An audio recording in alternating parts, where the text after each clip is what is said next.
Hello, my name is Oliver Schmidtke and I am the Monnet Chair in European Politics and History at the University of Victoria. And I would like to comment on the 20 years anniversary of the collapse of the wall in terms of where we are with respect to unifying Germany and what in a way is reproducing the division of the country that many people still claim shapes the social reality of Germany in the 21st century. And if we think back about 1989-1990, it is somewhat surprising that now, 20 years after unification has been achieved, that there's still the notion that there are two very distinct parts in Germany, the East and the West. And considering what degree of determination there was 20 years back to overcome this friction and, as some commentators has put it, to relegate the GDR to a footnote in the textbook of the history of Europe.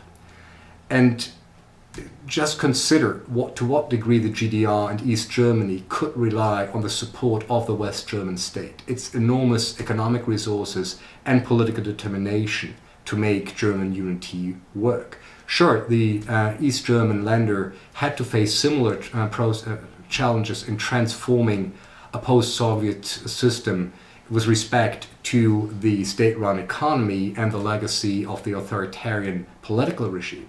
But yet it could rely on the enormous support and capacity of the West German state and what was called in Germany the Solidarity Pact that was arranged to allow for this substantial support from the West.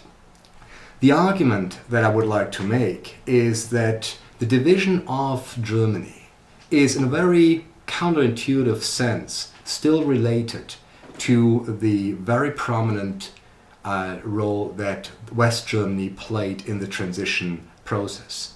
West Germany's support was at the same time a blessing and a curse. And I think the blessing is the most obvious one. The levels of prosperity that have been achieved in East Germany, in the East German land, is unmatched throughout former Soviet Central Eastern Europe. The industrial development has been promoted to an astonishing degree. Infrastructure has been replaced, telecommunication, roads, and so forth.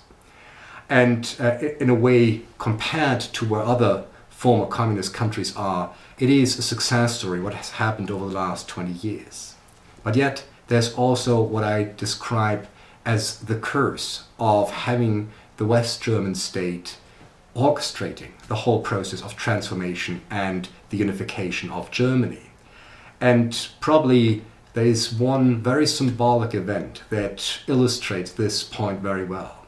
When the two German parts that still exist in GDR and the Federal Republic of Germany considered to organize German unity, one of the critical issues that came up was what to do with the constitution.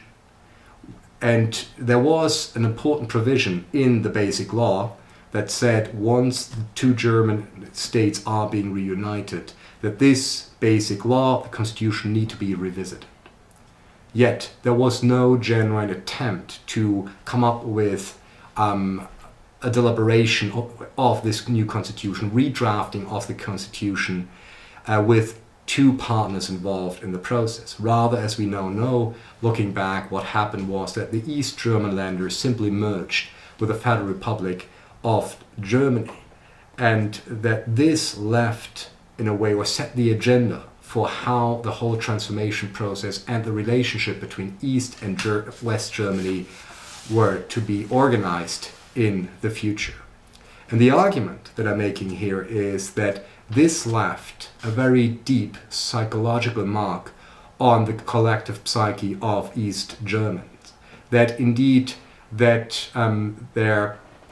sense of agency was largely deprived. There was no sense of ownership, given the fact that they were often seen to be taken under the wings of the West German states. They accepted the institutions that were allegedly superior, but yet they never had really a major say in how the country, the East German Länder, were to be transformed. It was about adopting an allegedly superior Western system. And this meant that at the political level, the activists of the revolution in the East German state, the dissidents, were very quickly sidelined.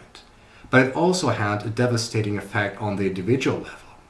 Many of you will have watched the film Goodbye Lenin, and the almost comical attempt to rescue certain parts of the former East German identity and ordinary life.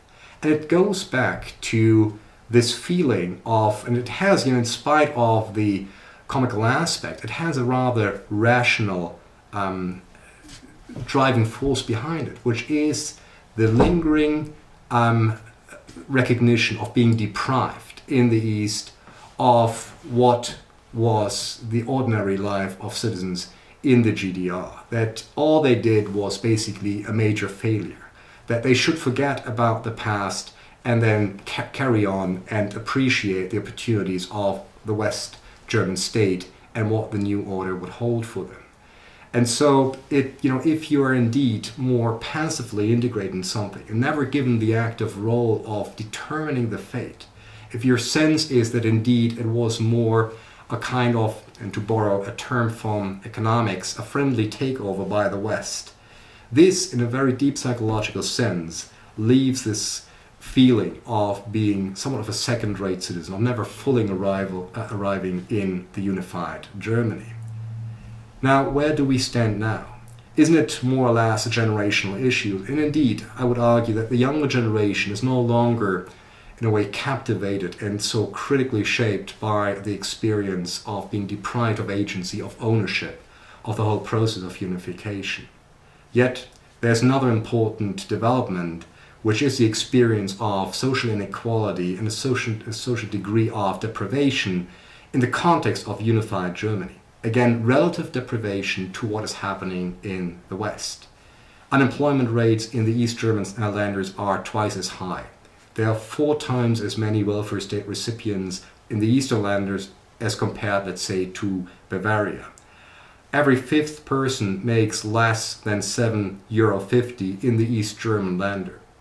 All these, you could understand in terms of transition phase, of the slow process of catching up, but yet the social inequality that we find in Germany, in particular dividing the East and the West, reconfirms this sense of a dual identity, of a sense of being somewhat of a second-class citizen. So my evaluation of the current situation is that the economic development is of critical importance also for overcoming the split identity, the sense of having 2 very distinct people living under the roof of unified Germany. And it will be of critical importance to what degree Germany fulfills its promise to create similar living conditions throughout the country.